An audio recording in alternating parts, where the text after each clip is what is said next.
यही कारण है कि ये सत्य आपको रानी यशोदा से छुपाना ही होगा नंदराज। नहीं तो वो कृष्ण को मां की दृष्टि से नहीं, एक भक्त की दृष्टि से देखेंगी और प्रभु जिस आनंद के लिए इतना कष्ट उठा रहे हैं उससे ही वंचित रह जाएंगे। बोलिए नंदराज, आप श्री नारायण के इस सत्य को गुप्त रखेंगे ना?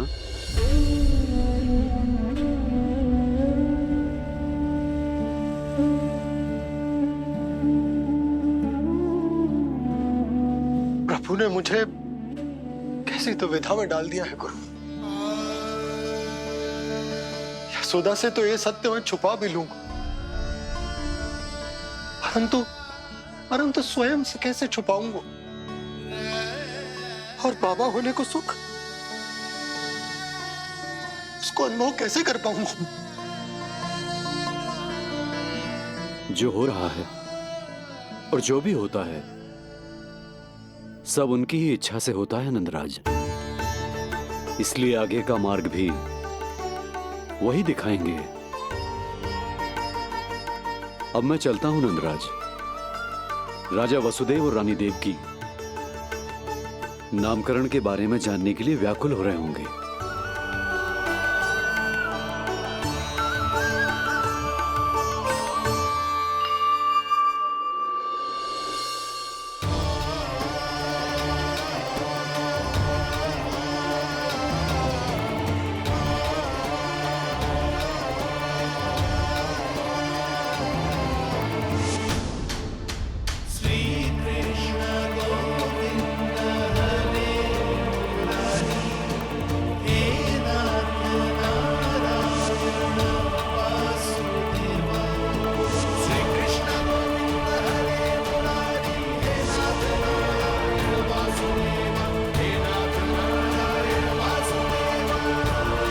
सत्य यह है नंदराज, कृष्ण राजा वासुदेव के पुत्र हैं।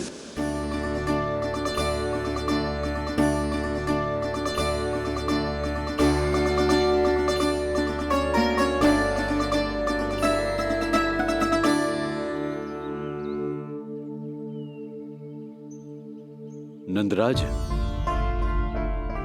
अपने आप को संभालिए और शांत चित्त से घर लौटिए। और हां, स्मरण रखिए कि प्रभु ने आपको बहुत ही बड़ा उत्तरदायित्व सौंपा है, आपको उसे निभाना ही होगा।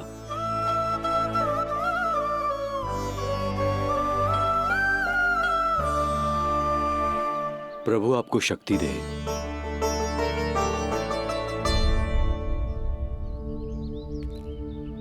आप बहुत सौभाग्यशाली हैं नंदराज। जो प्रभु आपके घर पल रहे हैं उनके बारे में सोचिए, जिनके यहां प्रभु ने जन्म लिया है। वो दोनों तो प्रभु की बाल लीलाओं से पूरी तरह से वंचित हैं।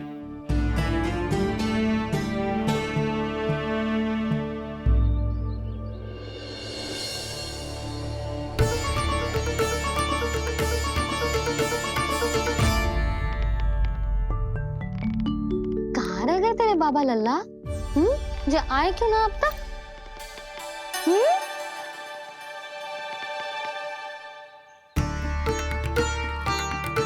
मेरा लल्ला मेरा ना है, वो तो मेरे आराध्य नारायण का अवतार। और ये बात मुझे यशोदा से छुपानी।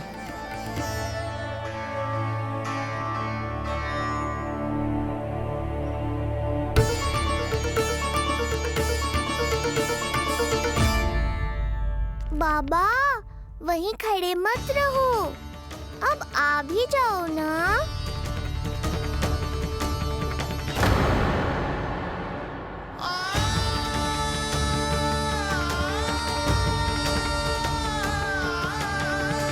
एक पग भी आगे बढ़ाने का साहस ना हो रो मेरा। हे प्रभु, आप ही बताओ, अपने आराध्य को, अपने इष्ट देव को अपने लल्ला के रूप में कैसे देख पाऊंगा मैं जानता हूँ बाबा, ये बहुत कठिन है, पर भीतर तो आओ।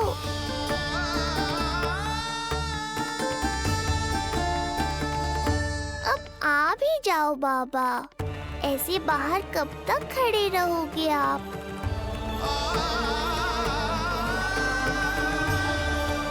बस बाबा, बस आ जाओ भीतर, आ जाओ, आओ ना, आओ ना।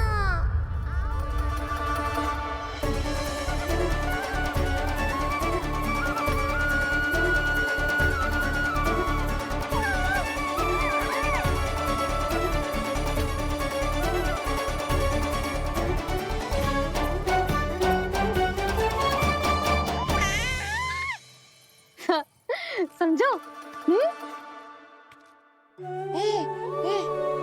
जब तू इधर उधर भाग रहा होगो तो तुझे बुलाने के लिए मैं तुझे ऐसे पुकारूंगी, कृष्ण। और जब तू शैतानी करेगो ना लल्ला, मैया को तंग करेगो, तो मैं तुझे क्रोध में ऐसे बुलाऊंगी, कृष्ण। हाँ। इसे सत्य पतो ना है, इसीलिए कितनी अच्छी तरह से मैया होने का कर्तव्य निभा रही है। पर मैं अब बाबा होने का कर्तव्य कैसे निभा पाऊंगा?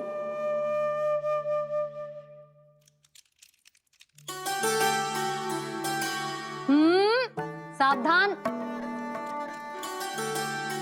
इतनी अच्छी लगी तुझे बाबा की दीजे माला, कि मुंह में ले लियो तूने?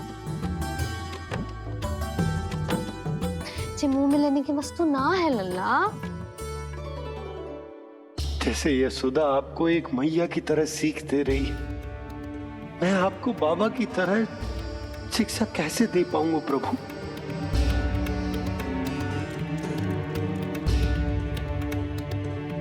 कृष्ण, अभी मना किया ना मैया ने? ये तो प्रभु को ही डांट रही है। सावधान, जो फिर से मुंह में लिया तो। यशोदा, तुम्हें पता भी है तुम किस पर क्रोधित हो रही? हाँ, अपने लल्ला पर। और किस पर? मेरे कहने का अर्थ ये है कि तुम्हें सच में पता भी है ये कौन है? स्वयं प्रभु ने मुझसे कहा है, किसी और प्राणी को इसके बारे में भनक तक नहीं लगनी चाहिए। और रानी यशोदा को तो बिल्कुल नहीं, और रानी यशोदा को तो बिल्कुल नहीं, और रानी यशोदा को तो बिल्कुल नहीं। यही कहना चाहते हो ना आप कि मैं गोकुल के राजकुमार को डांट रही हूँ? अरे पर मैया और बाबा का स्थान तो हर पद से ऊंचा होता है ना जी। माँ और बाबा को तो अधिकार होता है ना, प्रेम करने का भी और भूल पर डांटने का भी। बस यही बात आपको समझनी है बाबा, फिर सब पहले जैसा हो जाएगा। मैं समझ तो हूँ पर ये विचार के ये केवल हमारा पुत्र ना है, ये स्वयं नारायण का अवतार भी है। इसे अपने मन से निकाल ना पा रहा हूं मैं। ओहो, आपको समझाना तो मैया को संभालने से भी अधिक कठिन है बाबा। लल्ला, अरे लल्ला। जशोदा जी, आपने हमें नामकरण के लिए ना बुलायो। कोई बात ना है, लेकिन ये तो बताओ कि लल्ला का नाम क्या रखो है? हाँ भाभी, बताओ ना। हाँ जीजी, अब और प्रतीक्षा ना हो रही हमसे। इसका नाम रखो है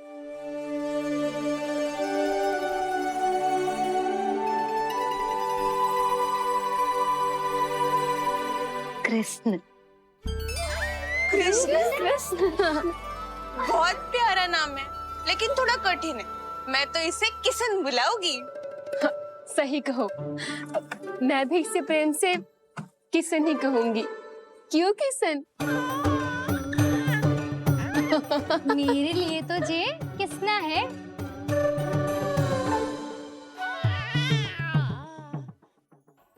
क्या कर रही हैं ये सब? बाबा, इन सब के लिए मैं केवल कृष्ण हूँ, भगवान नहीं। बस अब आप भी शीघ्र ही समझ जाओ ना ये।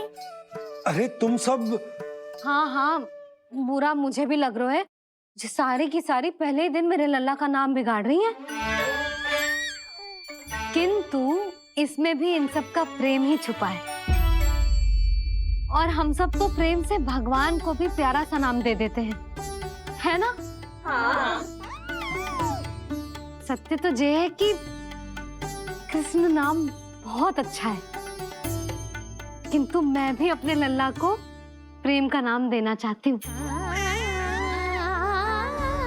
कान्हा बुलाऊंगी इसे, कान्हा बुलाऊंगी इसे, कान्हा बुलाऊंगी इसे।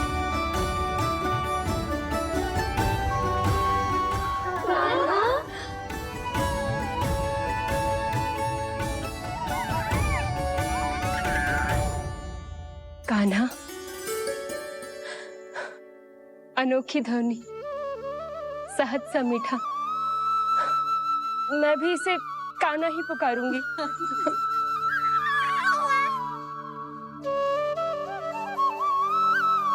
आप भी बुलाओ ना इसे। आप एक बार बुलाकर तो देखो, झट से पलट कर देखेगा आपको ये हमारा नटखट कान्हा। प्रभु, ये सब आपका सत्य ना जानती, पर मैं जानता हूं। अब इस मुख से आपका नाम केवल भक्ति भाव से ही निकल सकता है, वात्सल्य भाव से ना। जी के लल्ला का भी तो नामकरण हुआ था ना अपने लल्ला के साथ।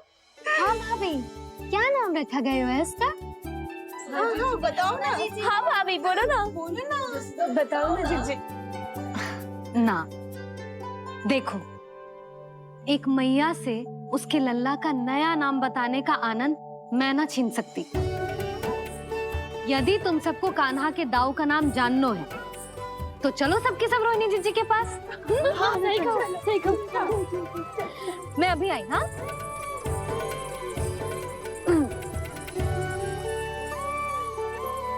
सुनो जी, आप लल्ला को संभालो, मैं अभी आई। रोहिणी, मैं कैसे? ये प्रभु लल्ला। जी क्या मैं कर रहे हो? क्या हो गया आपको?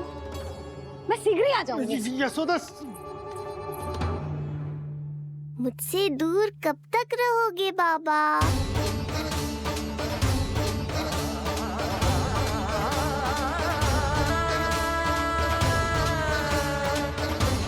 एक बार मेरी ओर देखो तो सही।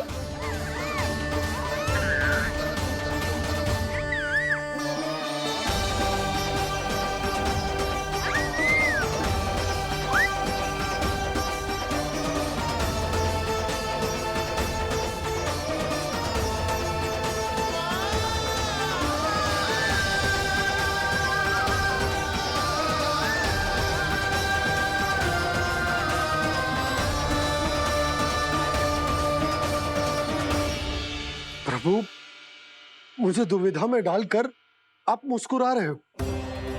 ये कैसी परीक्षा है?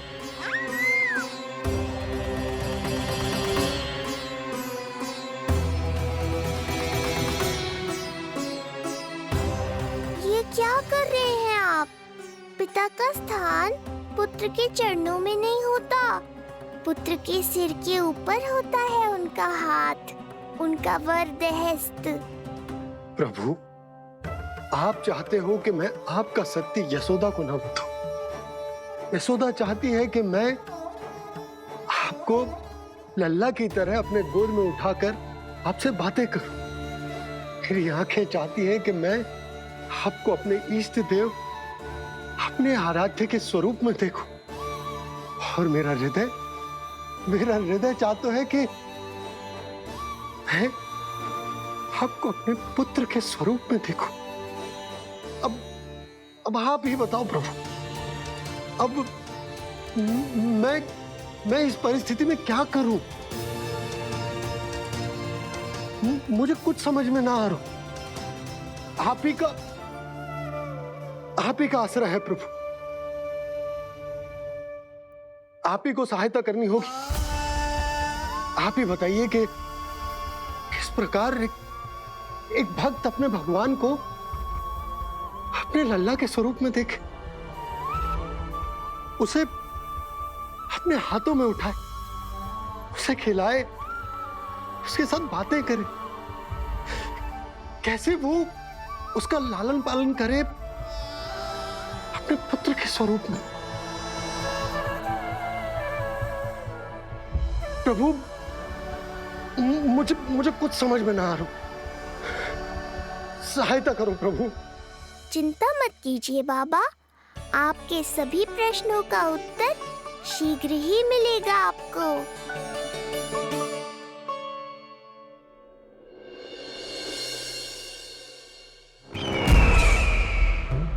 ऋषि गर्ग पधारे हैं महाराज।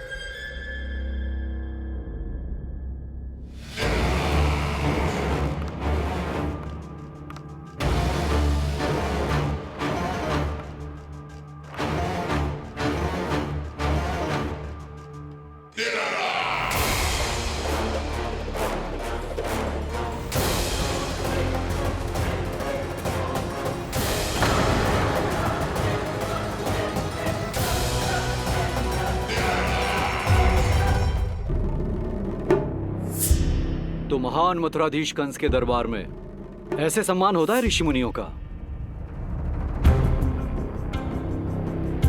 नहीं नहीं ऋषिवर, ये तो केवल एक उदाहरण है कि कैसे एक विष्णु भक्त का सम्मान नहीं किया जाना चाहिए। तब तो अच्छा ही है। मैं यहां तुमसे सम्मान की अभिलाषा लेकर नहीं आया हूं। मैं यहां देवकी और वसुदेव से भेंट की इच्छा लेकर आया हूं। क्यों? मेरे विरुद्ध कोई षड्यंत्र रचना चाहते हो? जो सदैव दूसरों के विरुद्ध षड्यंत्र करता है, उसका संपूर्ण जीवन इसी भ्रम में बीतता है कि सारा संसार उसके लिए षड्यंत्र कर रहा है। परंतु अन्य व्यक्तियों के पास इससे भी अत्यधिक महत्वपूर्ण कार्य होते हैं करने के लिए। यह महत्वपूर्ण कार्य करने की आपकी यह इच्छा इस दरबार में पूर्ण नहीं होगी ऋषिवर।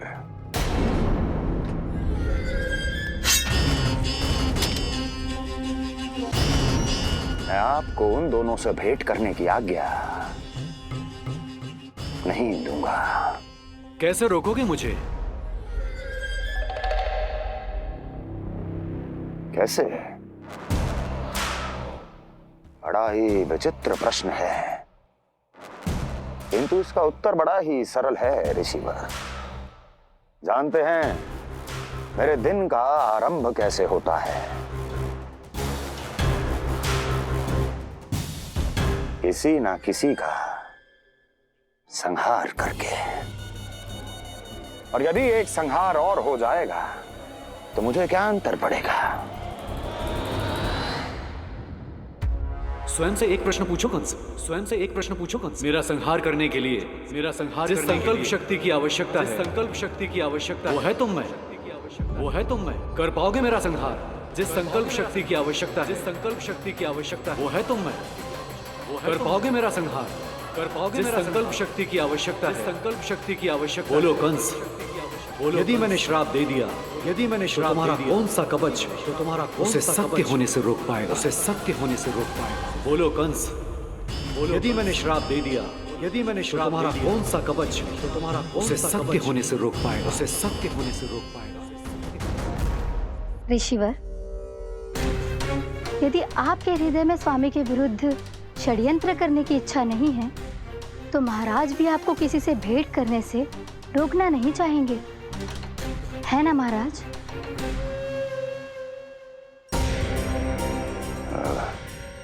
हाँ, आप उन दोनों से भेंट कर सकते हैं।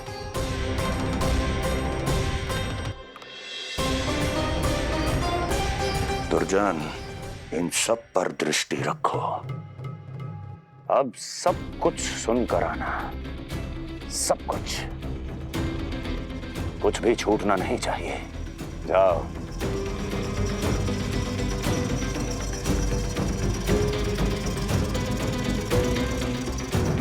लगता है प्राप्ति राजकार्य सीख रही है मुझसे।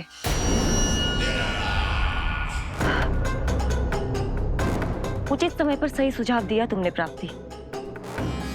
अब आसानी से पता लग जाएगा कि ऋषि गर्ग के यहाँ आने का वास्तविक कारण क्या है महाराज।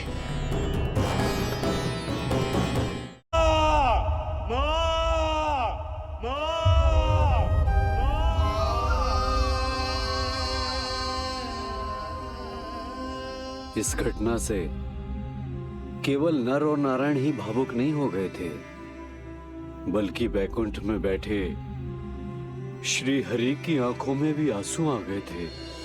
ममता के लिए तरसने लगे थे वो। इसीलिए उनके इस अवतार का मुख्य उद्देश्य है मां की ममता का अनुभव करना।